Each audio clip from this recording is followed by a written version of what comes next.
Winning cures everything. Now for your hosts, Gary and Chris.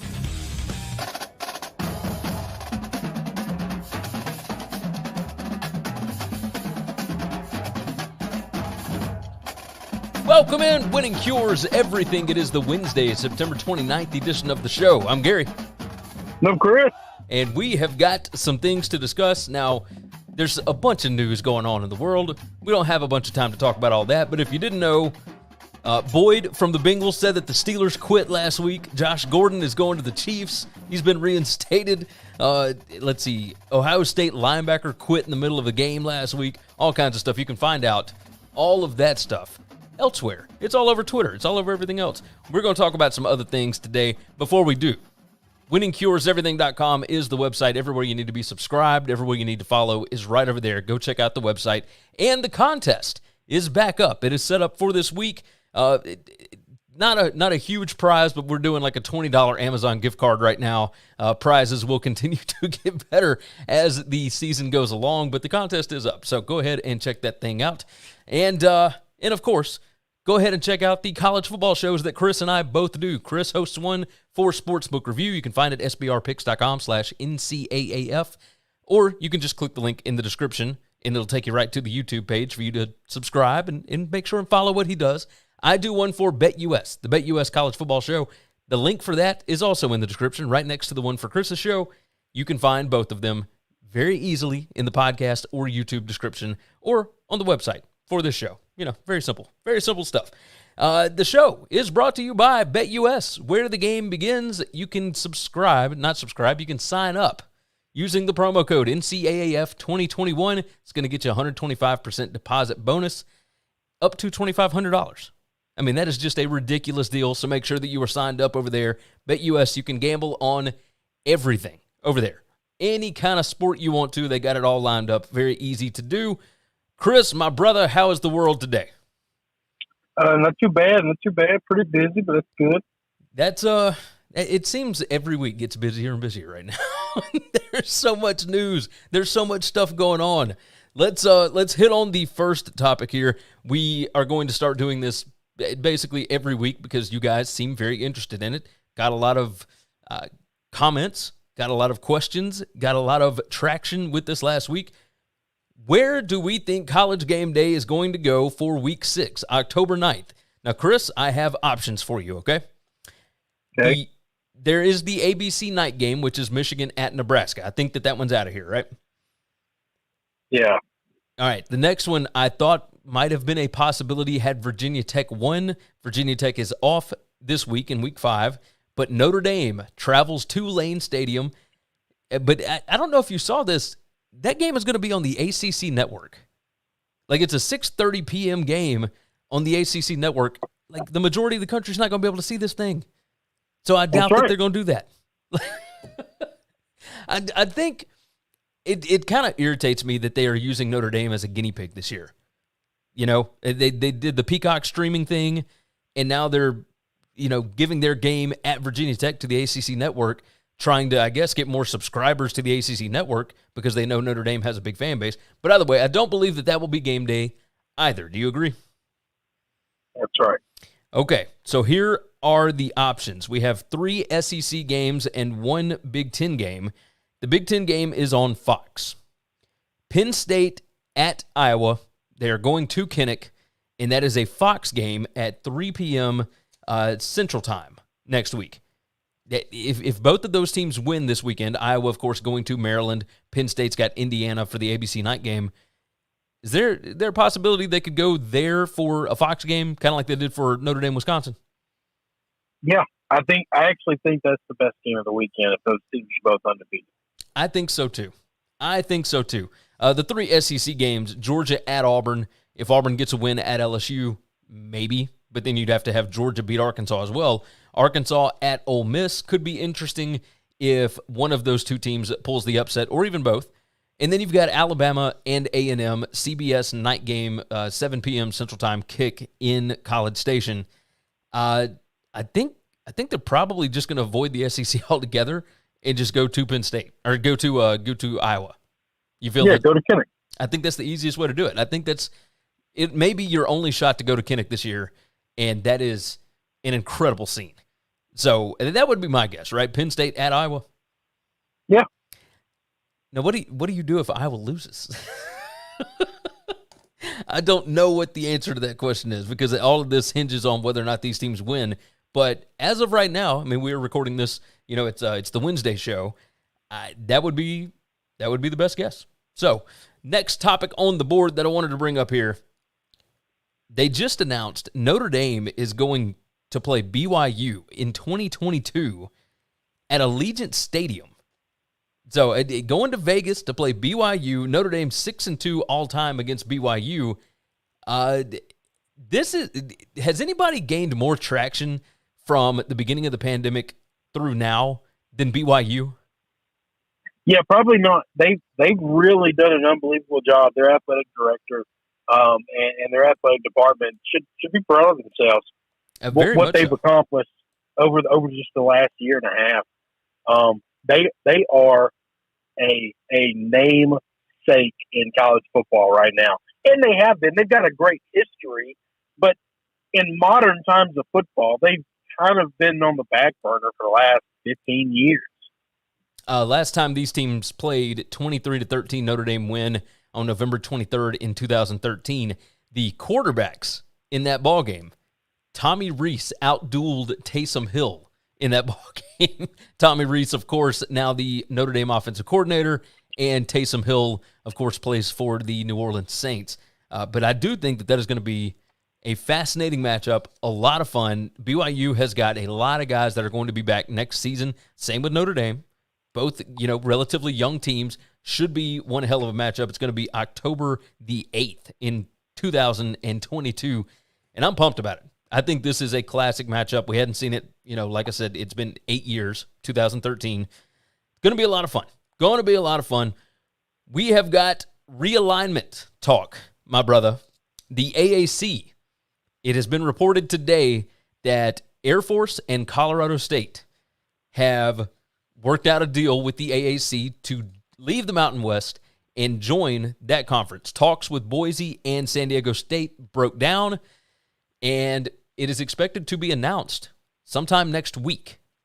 This seemed kind of fast, but of course we have seen a lot of things move very quickly. The talk right now is that there are more Mountain West teams that would like to leave to join the AAC, just not San Diego State and Boise. Now, who those teams are, I have no idea.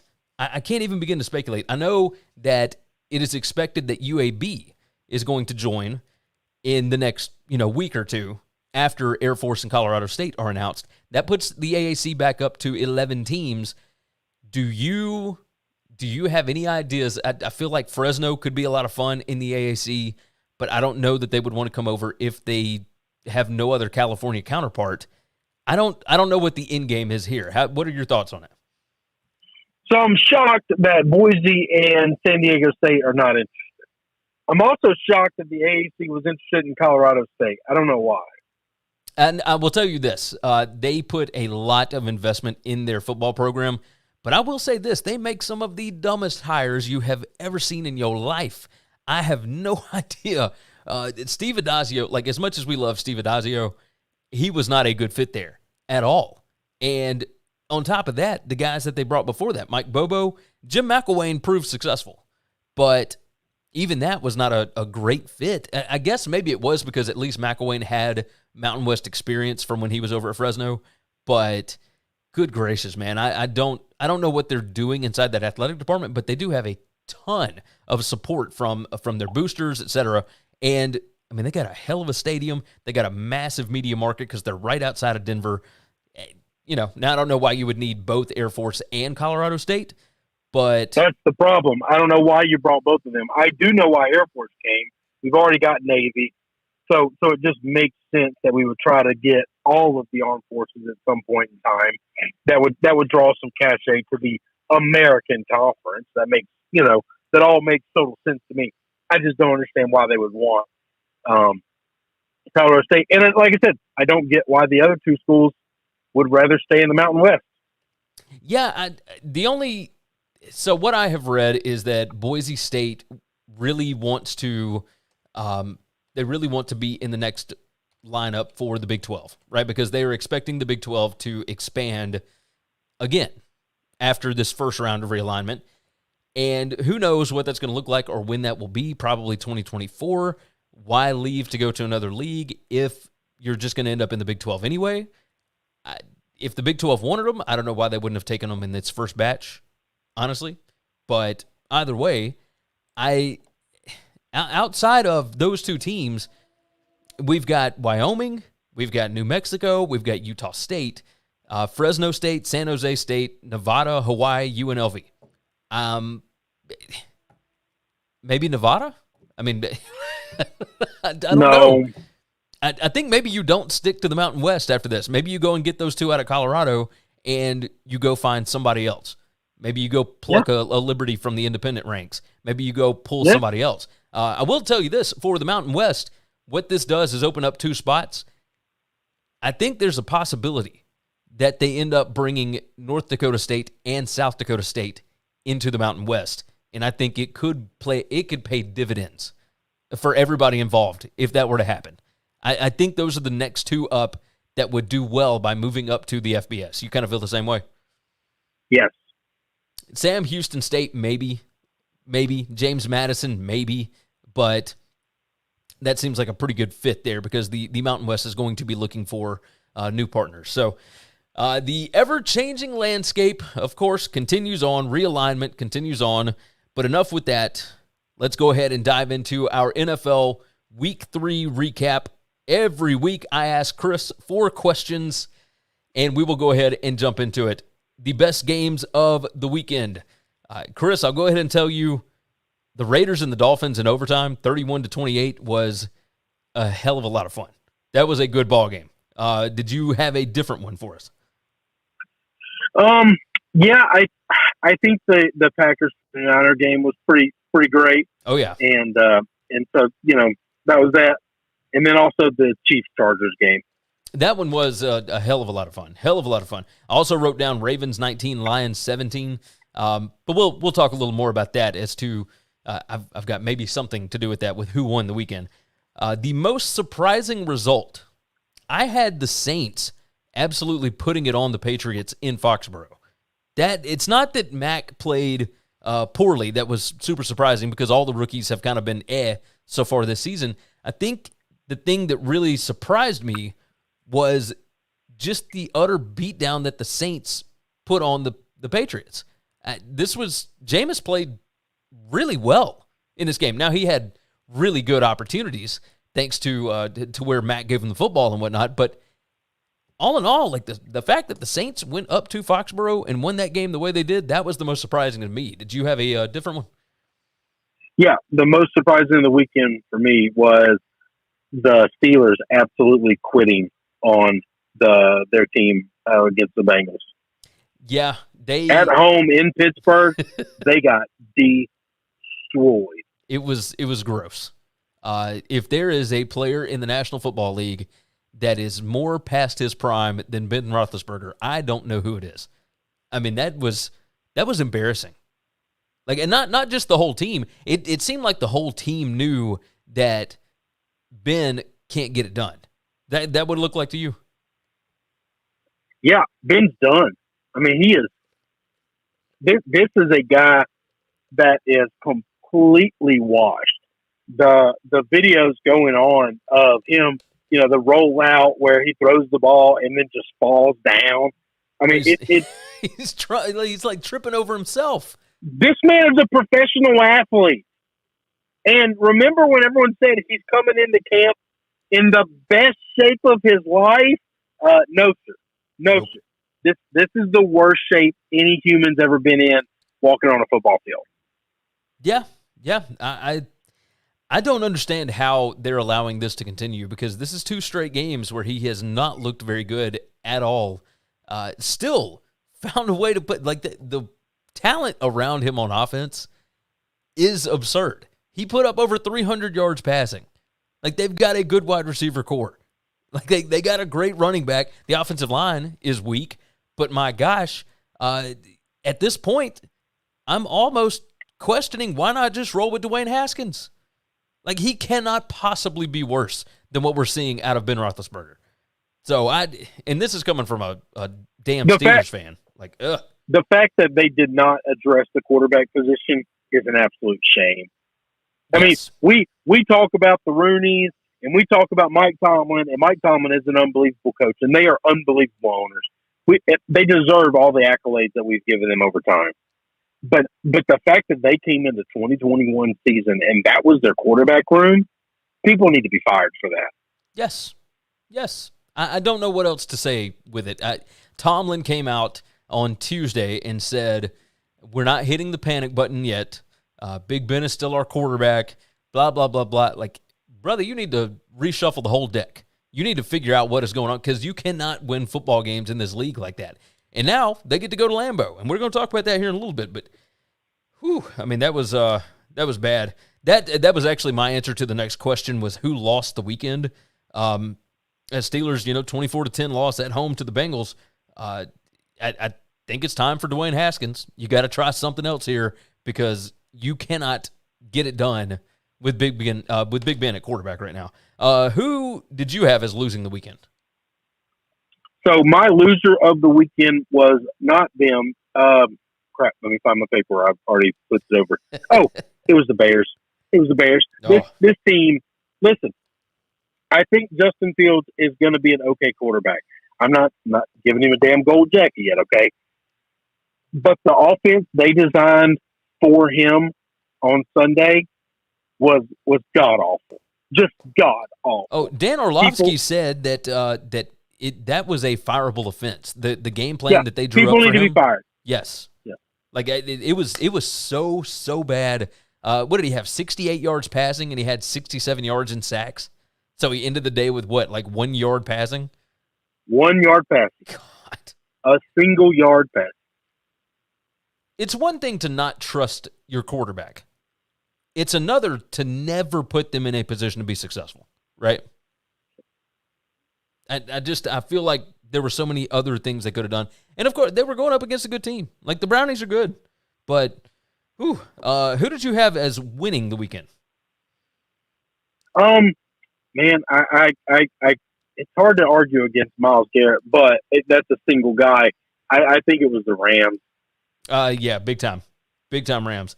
I did have a single guy, Justin Tucker, 66-yard field goal as time expires, hits the crossbar, bounces over. That was awesome to see. 66 yards. So here's the deal. What he did was unbelievably impressive. Visually, the drama, all of it, unbelievably impressive. Here's the reason I can't give him that credit. I'm just not giving him that award because in my perfect world, kickers are phased out of football. In 10 years, that's not a position anymore. That's it. Okay. I'm with you. I never want to see another field goal kick. I never want to see an extra point kick again the rest of my life. You have fallen head over heels in love with Kevin Kelly, hadn't you? Yeah. For those that don't know what we're talking about, the Presbyterian coach that never punts, never kicks extra points, always goes for two. When he has to kick off, he does an onside kick every time. The analytics say it's better for you to have the football. I believe in math, Gary. Yeah. I believe in math. I can get down with it. All right. That is going to wrap up our recap for this week. You ready to jump into the big games of the weekend? Yeah, come on. Let's do it. First game on the board. Thursday night football is going to Cincinnati. The Bengals are hosting the Jaguars, and the Bengals, Joe Burrow's bunch, are 7.5-point favorites. The total is 46 odds, brought to you by BetUS, where the game begins. Of course, you can click the link in the description to sign up with a big-time sign-up bonus. So go ahead and check that thing out. The Bengals look like a pretty good football team right now. Their defense looks pretty good. Now, part of that might just have been how inept the Steelers were on offense. But Jamar Chase, he and Joe Burrow could win games by themselves, it feels like. They are Seems like he doesn't have a problem catching a football. Right? And like in the preseason, I don't hear any of the sons of bitches in the NFL media writing in the apology letters are coming out saying that they were wrong about trying to destroy this guy's career before he even started. I don't know if they were trying to destroy his career. They were just reporting what they had seen and what they had heard. No. They absolutely were not. He was asked a question. What is different about the footballs in college and pros? And he said one has a stripe on them and the other does not.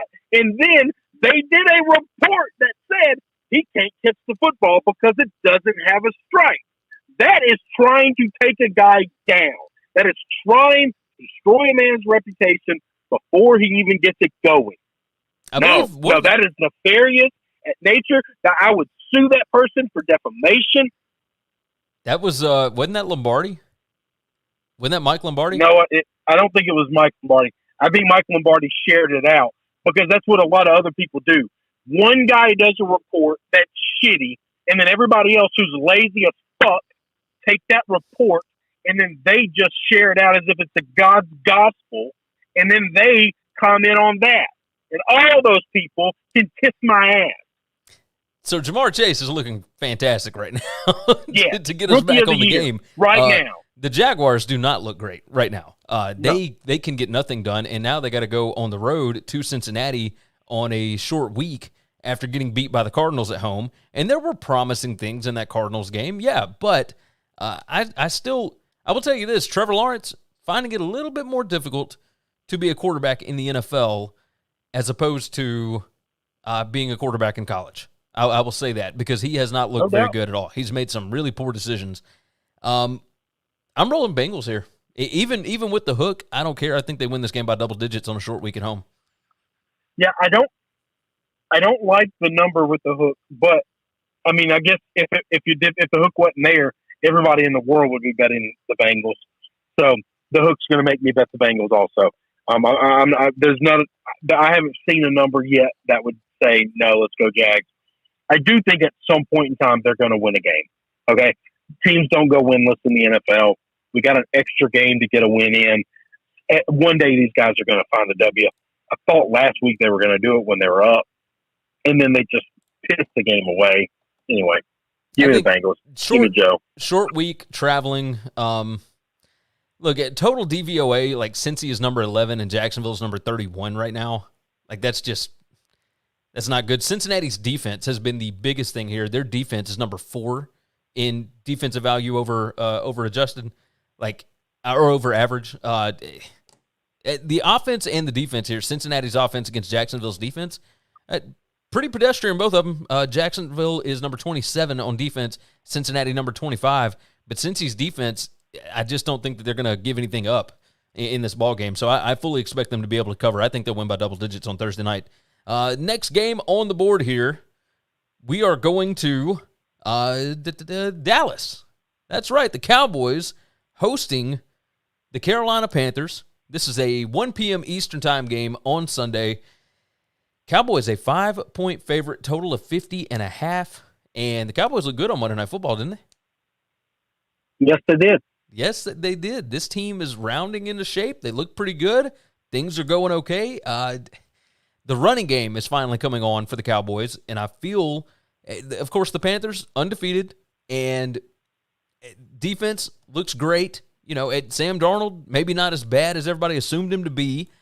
The matchup in this game to watch, Carolina is number 1 in defensive DVOA. Dallas is number 6. That is going to be where the game is won. Whoever can strengthen their spot the most in that position, whoever can push the other one around, because the offense and defense for the God, I cannot talk today.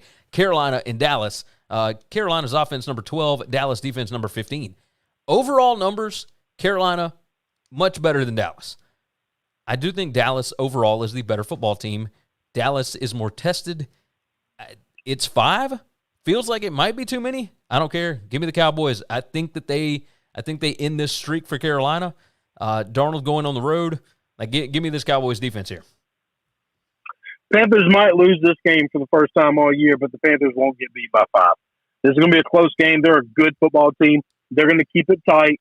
They're going to give Dallas fit. I think the offense is good. The run game won't look as good next week as it did this week. That's just They're too well coached. They tackle real well. They don't let guys break tackles on them.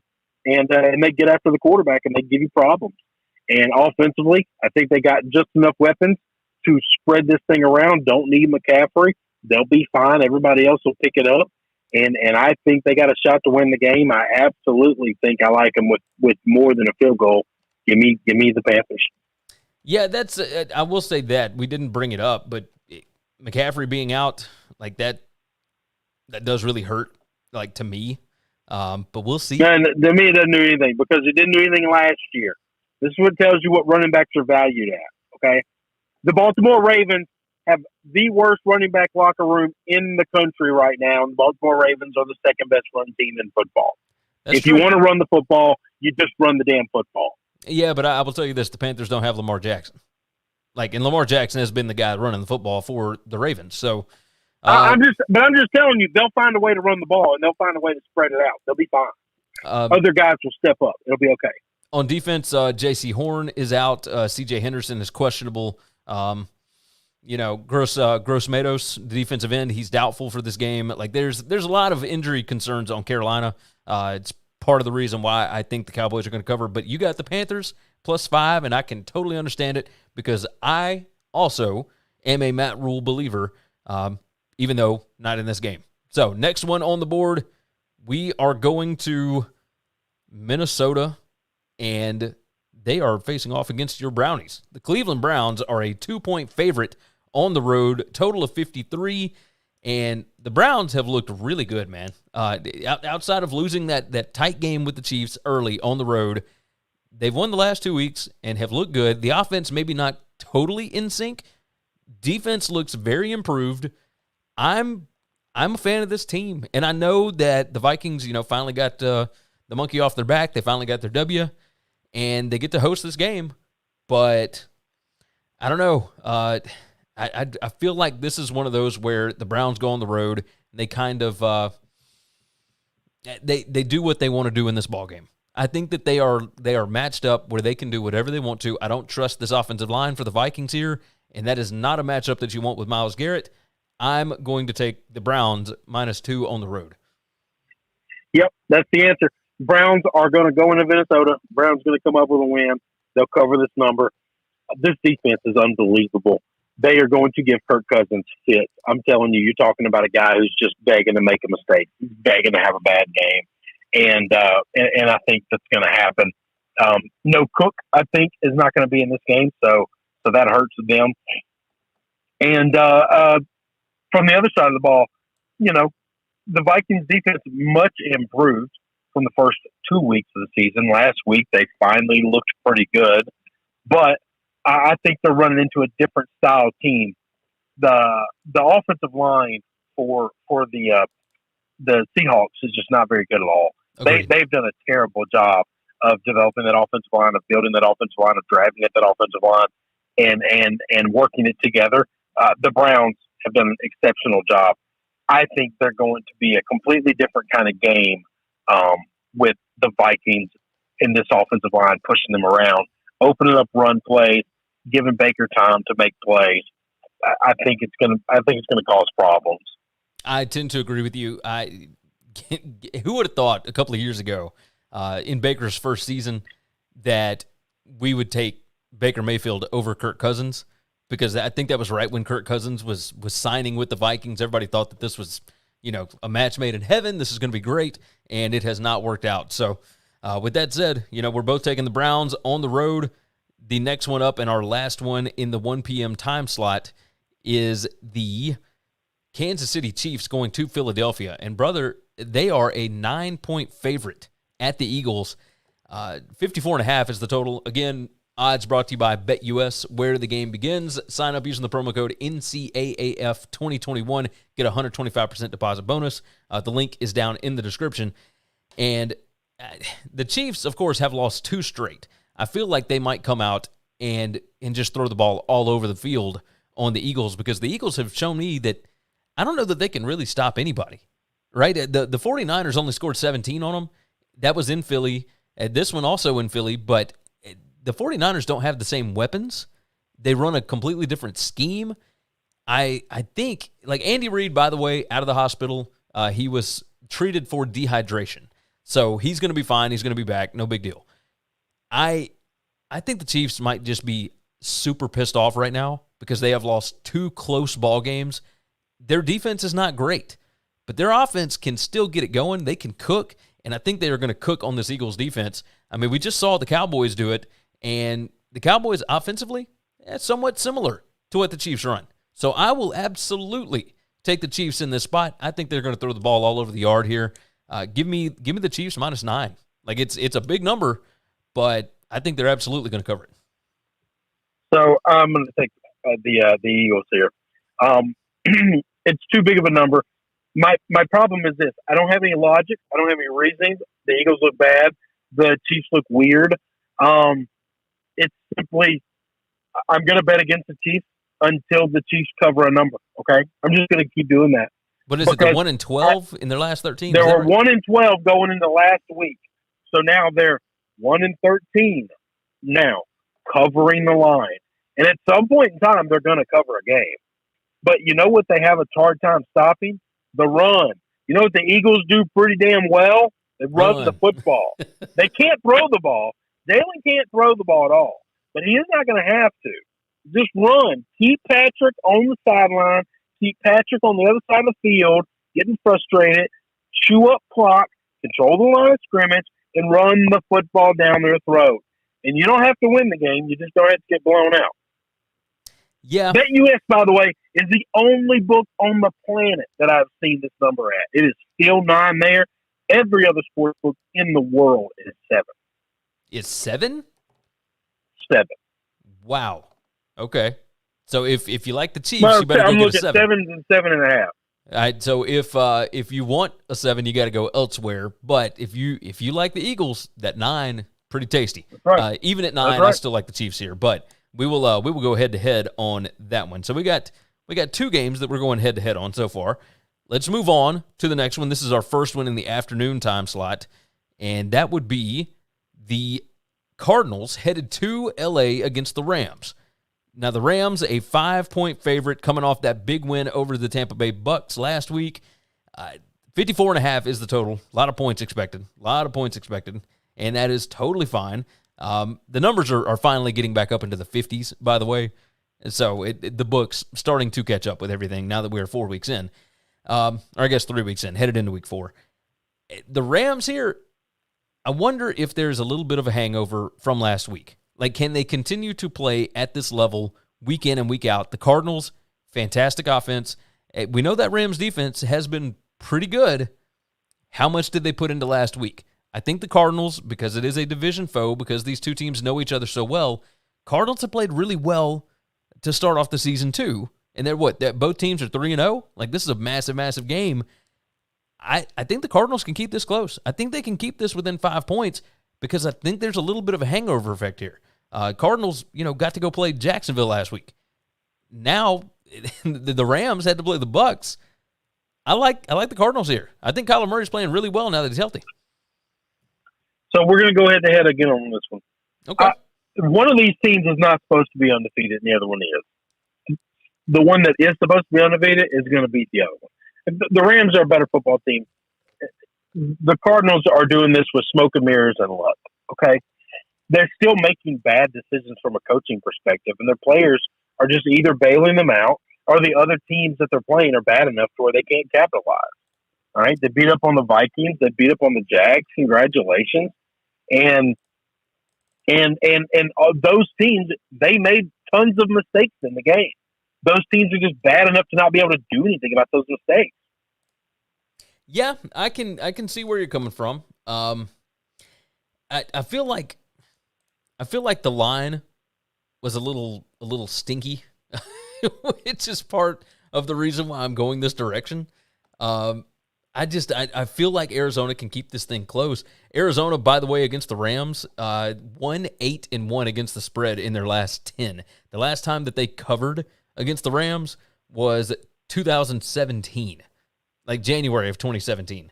So that's why I feel like this line was a little Like, it's a little stinky here. So I'm going to roll with the Cardinals.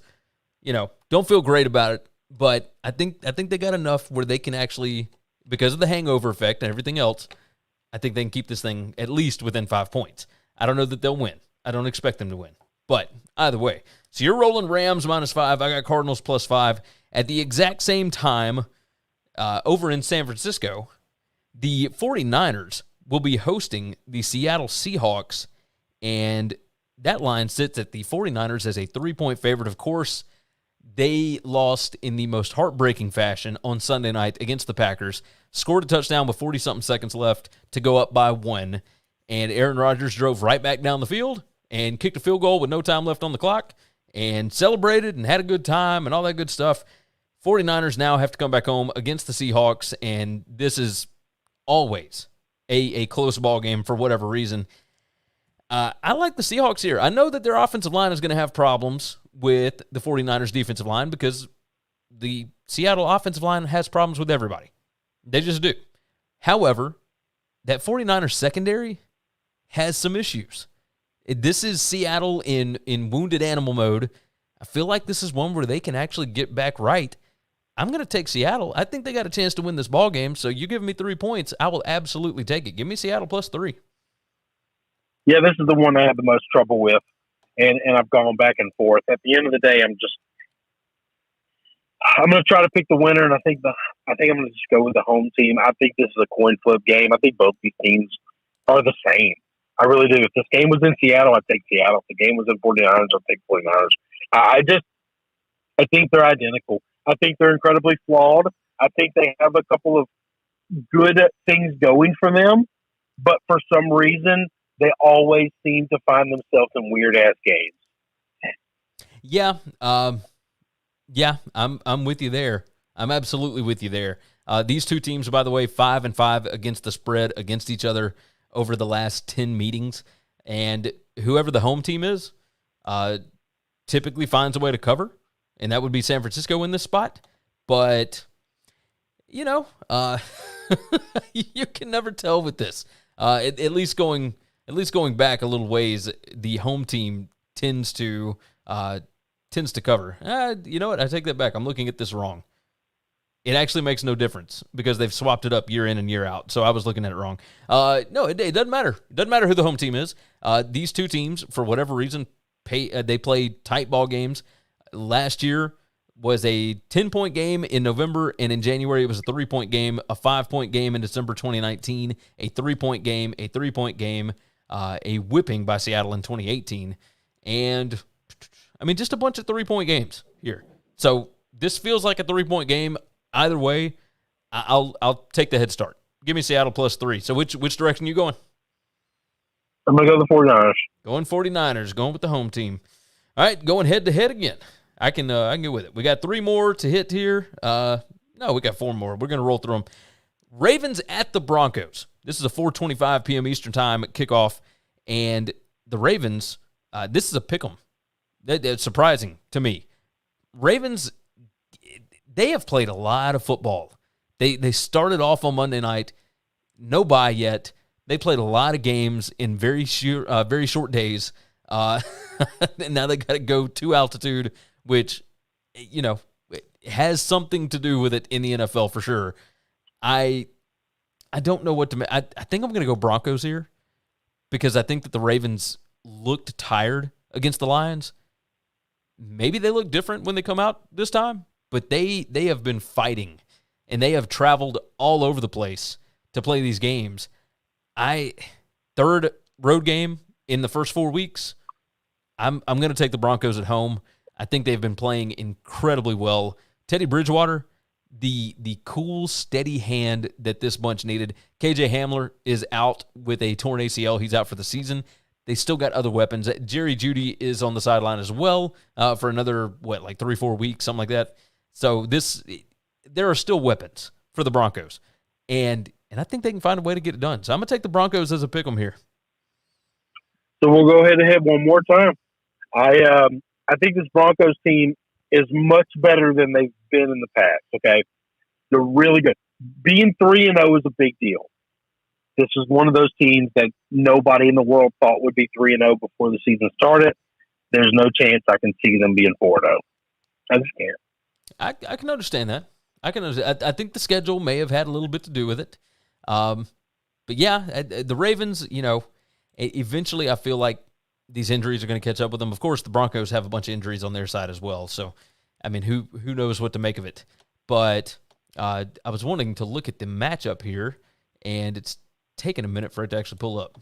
So there it goes. Baltimore, number 13 in total DVOA. Denver, number 5. Denver's defense, number 5 in the NFL right now. Denver's offense, number 7. Baltimore's defense is number 20 in total DVOA, and Baltimore's offense, number 13. The game, of course, or the part of the game where this might favor Baltimore is, of course, special teams. Baltimore, number 1, and Denver, number 26. When you got Justin Tucker back there, it makes things a little bit easier because you can almost always count on 3 points. So, yeah, I'm going to take the Broncos. I looked at this as another kind of shady line as why is this a pick 'em? Why are the Ravens not favored?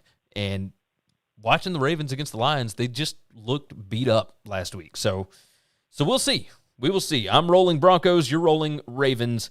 That gets us to our last 4:25 p.m. Eastern Time kick, and that is the Steelers headed to the Packers. This is a 7-point line, and,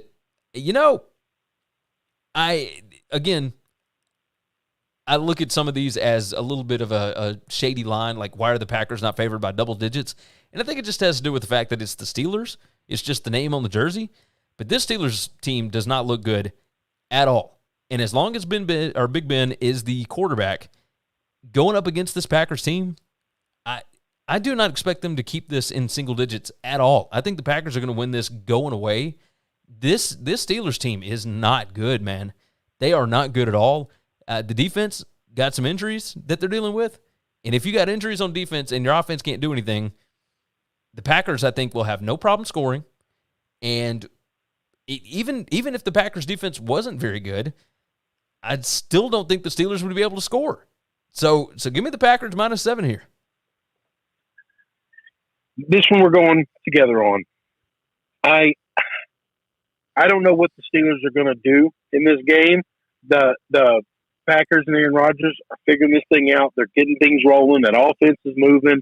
This defense is going to be able to find ways to get stops because, hell, everybody's been able to get stops against Steelers lately. It's just something's wrong in Pittsburgh. How did this team beat the Bills in Week 1? Like, there should be a federal... You got a lot of weird things in Week 1 that happen. Yeah, no, you're not wrong about that. There should be a federal investigation into that ball game. I mean, that was just absurd. Like, there's no reason on this earth why the Steelers should have won that game, and yet they did. Especially with the way that the Bills have been scoring since then.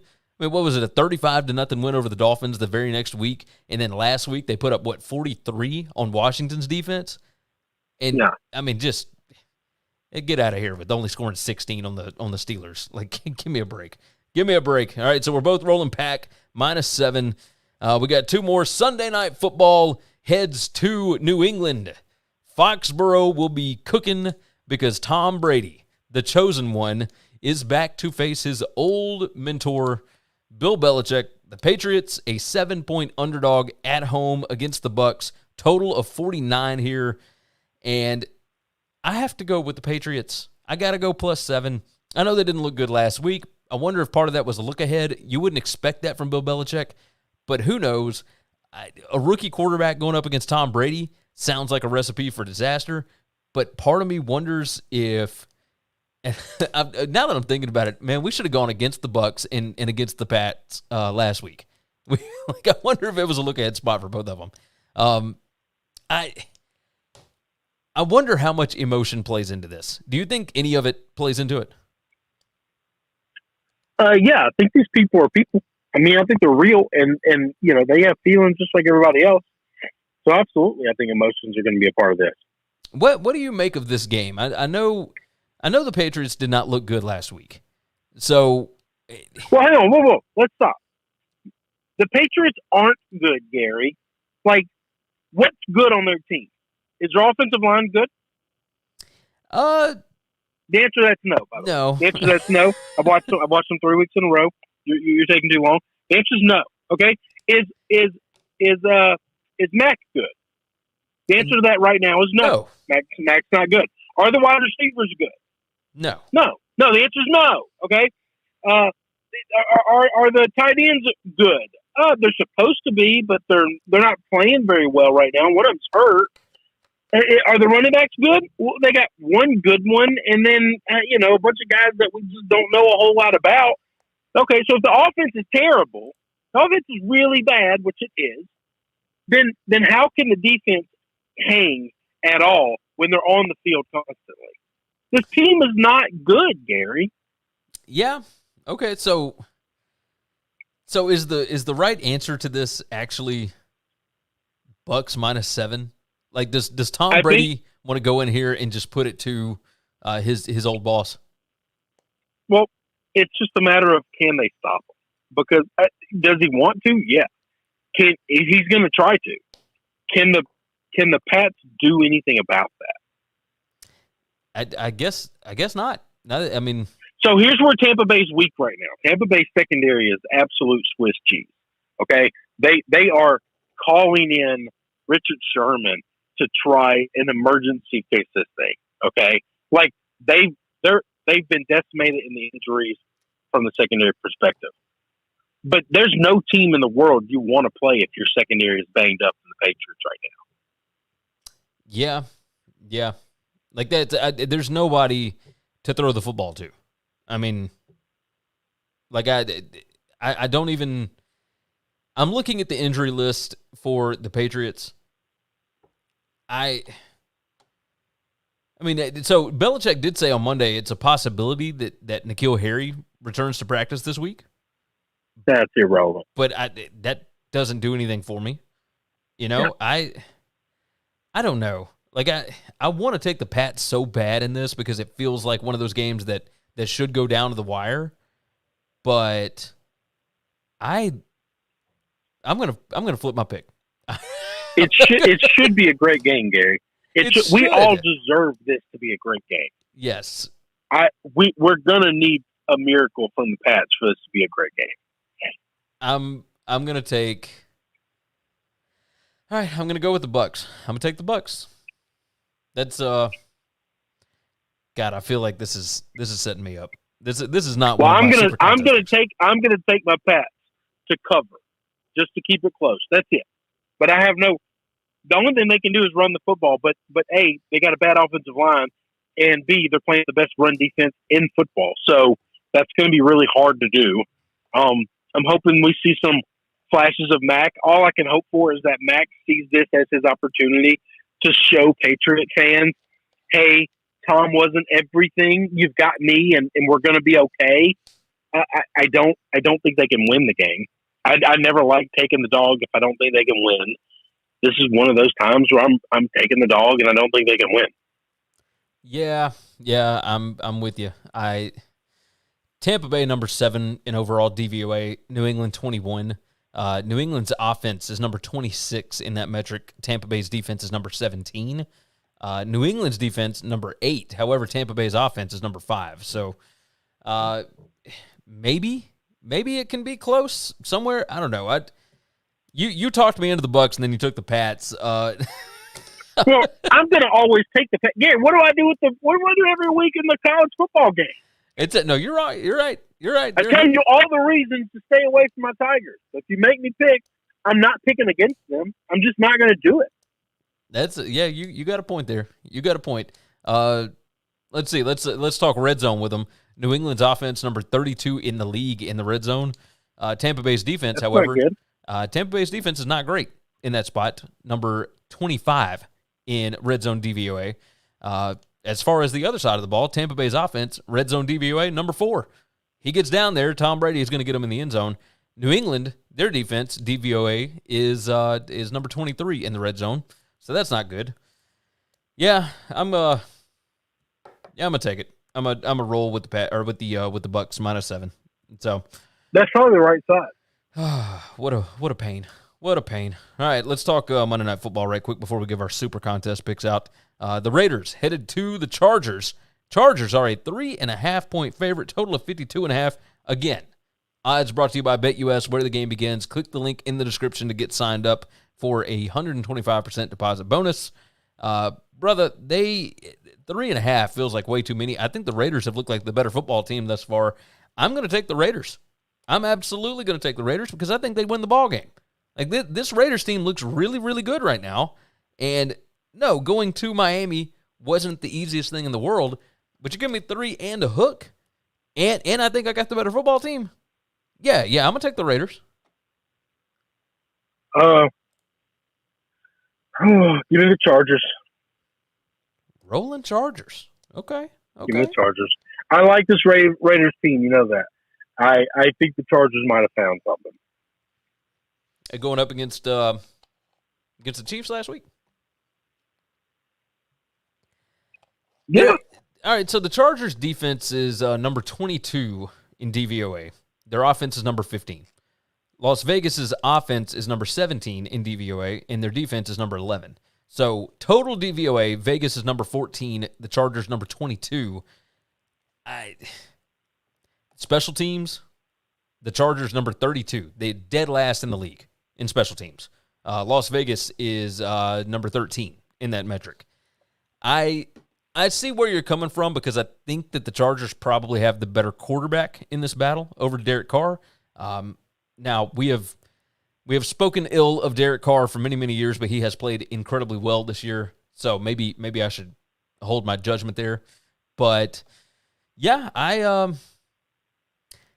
the biggest thing here, Las Vegas's offense, their DVOA by half. In the first half, Vegas is bad, number 31. In the second half, they are number 3 in the league. So, Chargers get out to a big enough lead, maybe. So I think I like the Raiders here, but I can see where you're coming from with the Chargers. These are some rough games to pick, man. Rough games to pick. You got some Super Contest picks? Yep, I got 5 of them. We talked about a lot of them. Oh yeah, same with me. Same with me. All right, let's dive into it. Our NFL. Oh, by the way, before we do all that, our records on the season for the other games, for the NFL games of the week. I am 15-9 overall. Went 6-3 last week. You are 12-12. You went 5-4 last week. As far as Super Contest, NFL Week 4 Super Contest picks, Chris, you are sitting at 7-6-2. You went 2-3 last week. I am 8-7. I am 3-2 as of last week. So I will let you start us off because you have got a better profit than I do at 7-6-2. So go ahead and give me your first pick here. I'm taking the Browns and the Vikings. I'm going with my Brownies. I just think they're the better team. I think that they're going to give the Vikings a lot of problems. I can see that. I can see that. The first game up for me is Washington in Atlanta. Washington is a 1-point favorite. My line on this was actually Washington -4. I know that Atlanta got a win against the Giants last week, but everybody's getting a win against the Giants. I think Washington can score enough to keep up with the Falcons. I also think that their defense is better than they looked against the Bills. So give me Washington -1 on the road. What's game number 2 for you? I'm taking the Panthers. Okay. At the Cowboys. I just think they're playing really good football. I think they're going to keep it close. They might get their first loss, but it won't be a blowout. I can feel that. I can feel that. Game number 2 for me, game we just talked about. Raiders +3.5 at the Chargers. I think the Raiders are the better football team. Even on the road, I don't think they should be catching points in this spot. Chargers look good against a bad Chiefs defense last week, but Raiders defense is better. The Raiders offense playing really well right now. I kind of trust Derek Carr, which may get me into trouble, but I'm going to take the Raiders +3.5. Game number 3 for you. We're going to go head-to-head on that game. I'll take the Chargers. Okay. I can get down with it. All the same reasons that you gave earlier, right? Yep. I like it. All right. Chargers -3.5. Write it down. Game 4 for me. Colts +2 at the Dolphins. I think the demise of the Colts has been greatly exaggerated. No, they did not look great against the Titans last week. However, the Dolphins are, I think they had to pull a horseshoe out of their ass last week to be able to get that game to overtime. Jacoby played okay. but he wasn't great. I think the Colts are going to go in there. I think the Colts are going to win the game. So give me the Colts +2 at the Dolphins. I'll take the Eagles, and I'll take those 9 points from the Chiefs. Once again, the Chiefs haven't covered but one game in the last 12 or 13, whatever the number is. 14. I'm just gonna keep betting against them until they cover. That's not a bad strategy, my friend. Not a bad strategy at all. Last game for me, game number 5. The New York Football Giants are going to New Orleans, and correct me if I'm wrong, but this is the first game for the Saints in their home stadium. So Saints -7.5. I'm gonna take the Saints. Like I've bet on them a lot this year. They have won for me quite a bit. Now I bet against them last week, but I'm hopping back on the Jameis train. He looked good against the Pats last week. I don't think the Giants are anything to write home about. I'm actually gonna look this up to make sure. But regardless of where the game is, I think the Saints are going to win this by double digits. So give me the Saints -7.5. Yeah, the hook scares me. The hook scares me off of that when I'm staying away. I'm going to go Ravens as a pick 'em against the Broncos. I think they're the better football team overall. I like Baltimore a lot, and I think they go into Denver and they get a win. I can get with it. Trying to look it up right now, and none of these sites has.